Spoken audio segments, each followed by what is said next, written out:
Como a gente está falando de Bolsonaro, de bolsonarismo, de direita, eu quero mostrar para vocês um vídeo também bastante polêmico, viralizou aí nas redes sociais, de ontem, de um evento que estava, no qual estavam aí vários parlamentares que foram aos Estados Unidos.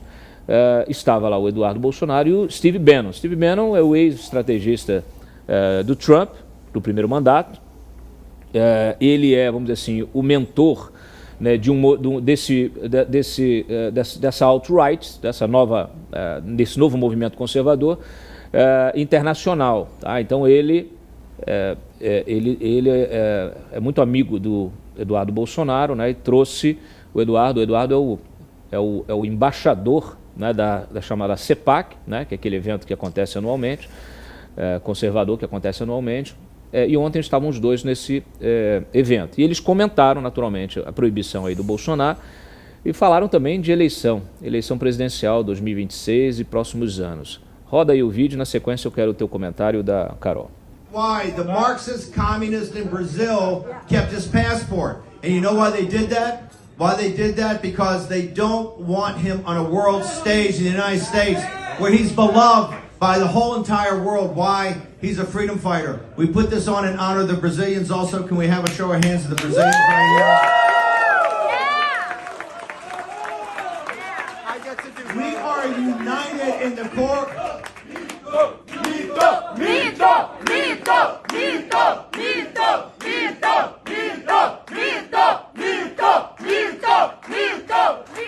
Is Eduardo here? Eduardo Bolsonaro, come on up.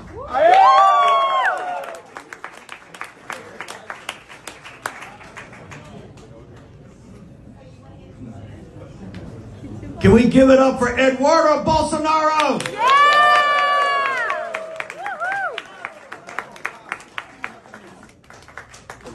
Okay, this is one of the most important individuals in our sovereignty movement through the entire world. And I think one day, in not too far a distant future, the president of Brazil. Yeah. Thank you. It's a great honor to be here with you all, our friends from everywhere, not only Latin America, also Germany. And I have people from Romania and even some other places. It's great that we are all together here. And for sure, I usually say, if the United States did that with President Trump, we can do that with President Bolsonaro in the election of 2026. I'm going to the end because the man here is this gentleman. Usually, Brazil, we follow the same steps of the United States. So as we had here in 2016, Trump election, when no one was believing that he could do that, then in 2018 we had Brazil.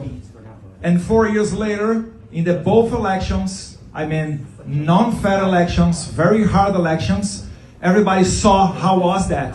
Both of them did not get re-elected. And now Trump is back again. And for sure, when Bolsonaro go back again, both elections were stolen from them. Maybe in Brazil can go to jail because of that.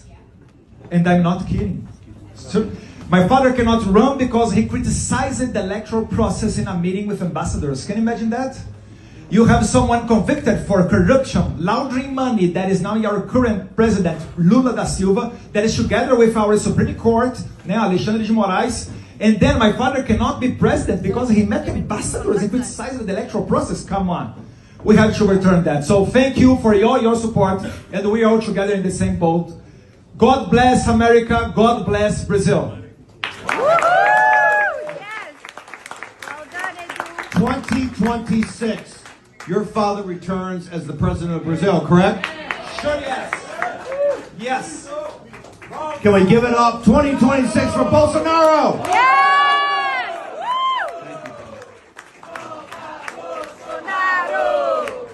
Volta, Bolsonaro!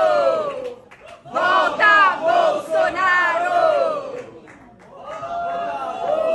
Sobre Bolsonaro, por favor. Bolsonaro! Sobre Bolsonaro, para a prensa de Brasil.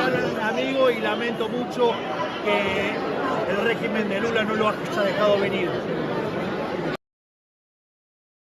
Bom, tá aí, tá? Esse é o resultado, né, dessa decisão, né? A gente podia aqui estar espelhando as manchetes da imprensa, não vale a pena, mas é importante o contexto, né? O Steve Bannon e o Eduardo Bolsonaro ali estão falando com uma plateia bem, vamos dizer assim, concentrada, né? É esse movimento que a gente pode dizer que é um movimento dessa direita conservadora, dessa nova direita conservadora, que pega um pouquinho ali, que tomou, na verdade, o controle até do Partido Republicano, que é o trumpismo, né? Então, vamos dizer assim, a gente ali tem trumpismo com bolsonarismo, né? Então, parlamentares também que estavam presentes naquele evento. E agora é importante a gente colocar isso dentro de um contexto maior da direita, Degô, né? Porque nós temos, inclusive hoje, já vários movimentos, e isso é um ponto que eu quero chamar a atenção, e aí, Carol, também vou querer o seu comentário, porque é o seguinte, a direita, esse movimento de direita que se consolidou e que, vamos dizer assim, teve aí no Bolsonaro, nesse governo passado, uma forma de popularização disso na cabeça das pessoas, ele é um movimento que ele veio, consolidou essa agenda, uma agenda que tem aderência a uma maioria aí da população brasileira, que seja por adesão aos valores, né, colocados por essa agenda, ou seja, por aversão aos valores da agenda da esquerda, mas o fato é que você tem aí um contingente de milhões de pessoas que se identificam com esse movimento. Mas esse é um movimento, assim como o trumpismo e o bolsonarismo, são movimentos que estão dentro de um movimento maior, de conscientização também política e de entendimento desses valores aplicados à política. Então, isso faz com que o próprio, hoje, os partidos, vamos dizer assim, do status quo, os partidos do Centrão, etc., hoje já enxergam em 2026 da seguinte forma: nós precisamos de uma candidatura de centro-direita, pelo menos para 2026. Eu já antecipei esse movimento aqui há 2 meses, escrevi um artigo sobre isso, trouxe aqui alguns representantes desse centro e até do Centrão. Então fica muito claro o seguinte: eles já entenderam que o eleitor, o que o eleitor quer. O Bolsonaro, por outro lado, ele é um agente político que, embora tenha essa popularidade, ele está sem seus direitos, né, sem poder se candidatar, e ele lidera esse movimento que a turma do sistema não quer que ele exista. Então, essa é a grande tensão hoje. Essa turma quer o quê? Quer se apropriar dessa direita, para quê? Para manter o mesmo sistema de sempre. Ao mesmo tempo, essa direita também comporta outras figuras que têm relevância no cenário nacional, né? A gente vê a relevância delas quando há um embate, como que a gente viu agora também no fim de semana, entre o Zema e o Haddad, que o Haddad tentando jogar na cara do Zema que a dívida de Minas é impagável, que ele está lá batendo na porta do governo federal para poder resolver o problema de Minas, transferindo, né, a posse de empresas, federalizando empresas estaduais para que essa dívida seja transferida para a União. Só que o Zema também respondeu, mostrando até que a dívida do governo de Minas vem se reduzindo desde a gestão do PT. Então, e isso tudo, vamos dizer assim, alimenta esse caldeirão, né, de 2026. Nós já temos também na praça já a tese de que você pode ter uma candidatura em que você tem a Michele compondo, por exemplo, uma chapa com o Tarcísio. E o Tarcísio, que foi eleito com apoio do Bolsonaro, é um governador que vem fazendo uma boa gestão também, mas que também vem recebendo críticas do próprio bolsonarismo por, muitas vezes, abrir demais a gestão para políticas progressistas. Então, é um contexto que é muito interessante, porque você percebe que ele não está restrito ao Brasil. Claro que a gente, quando fala de 2026, a gente está falando do Brasil, mas quando a gente pega o que está acontecendo lá fora hoje, a gente percebe que é um contexto global. E, naturalmente, essa posse do Trump ela vai interferir neste contexto eleitoral de 2026. Desculpa me alongar aqui, mas não se trata só de uma pergunta. Aqui é uma contextualização para que vocês possam também introduzir aí a avaliação de vocês. Degô e Carol. Degô, vamos fazer o contrário. Você começa e a Carol continua lá remotamente. Obrigado pela contextualização, Cláudio. Deixa eu partir do caso particular para o geral e depois retornar ao particular.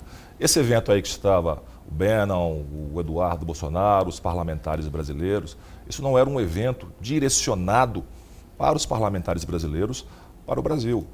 Era um evento ali de assessores políticos muito próximos ao Trump, o que mostra a importância que o Brasil pode ter nessas relações bilaterais.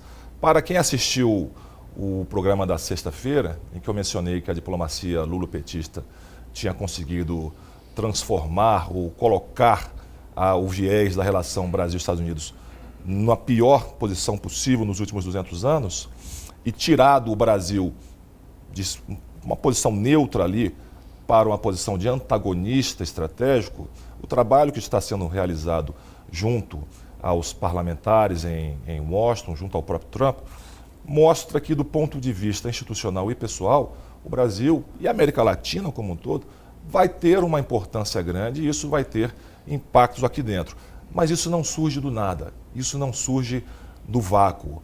Existe, isso está refletido no discurso do Trump, do Rubio, existe um movimento mundial de fortalecimento da centro-direita ou da direita. E qual é o catalisador disso tudo?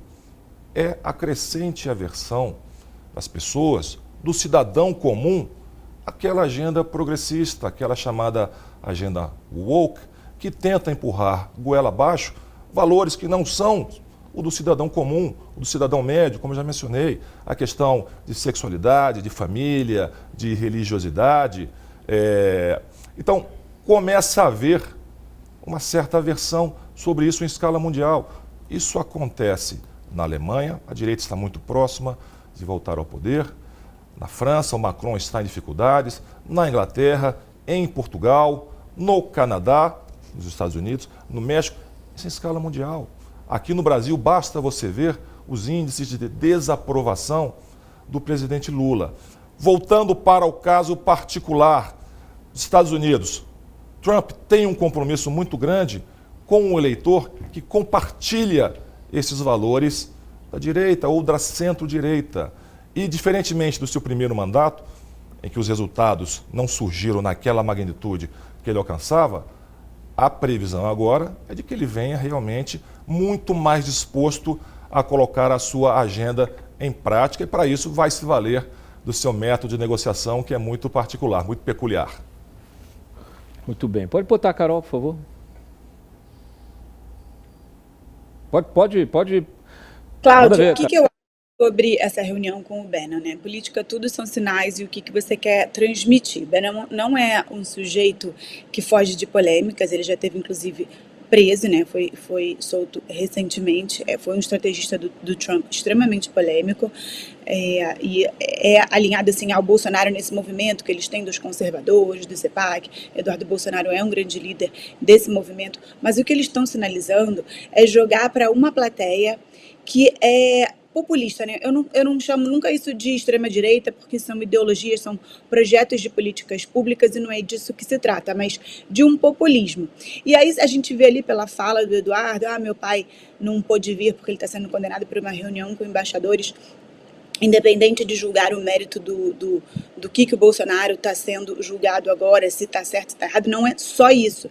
Então, quando ele coloca dessa forma, ele está apelando por um vitimismo que é extremo, né? Tentando alimentar ali uma parte do eleitorado dele que se retroalimenta disso. E qual que é a consequência para o próprio movimento, né, para o próprio bolsonarismo dessa sinalização. Você jogar para uma ala radical, naturalmente você afasta os moderados, o que você chamou aí de um candidato de centro-direita, que é o que a população brasileira está buscando. A gente tem aquele extremo ali, aqueles 20% que não importa o que o PT faça, vai votar no PT, e a gente tem aquele outro extremo que não importa o que o Bolsonaro faça, vai estar sempre apoiando o Bolsonaro.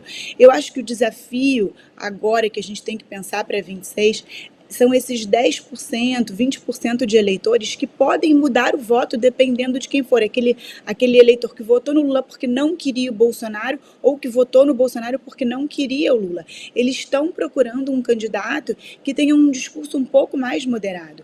E aí, a minha análise que o Bannon fala ali que tanto do, não sei se bloqueou aqui para mim, tanto do Trump quanto do Bolsonaro, eu discordo disso. Eu acho que o Bolsonaro perdeu para ele mesmo exatamente por ter feito discursos muito radicais em alguns momentos, principalmente na Covid. Então eu vejo isso com muita preocupação, porque eu acho que o que a gente está precisando é voltar um pouquinho mais para um discurso mais racional e não para simplesmente ficar jogando para a plateia o tempo todo.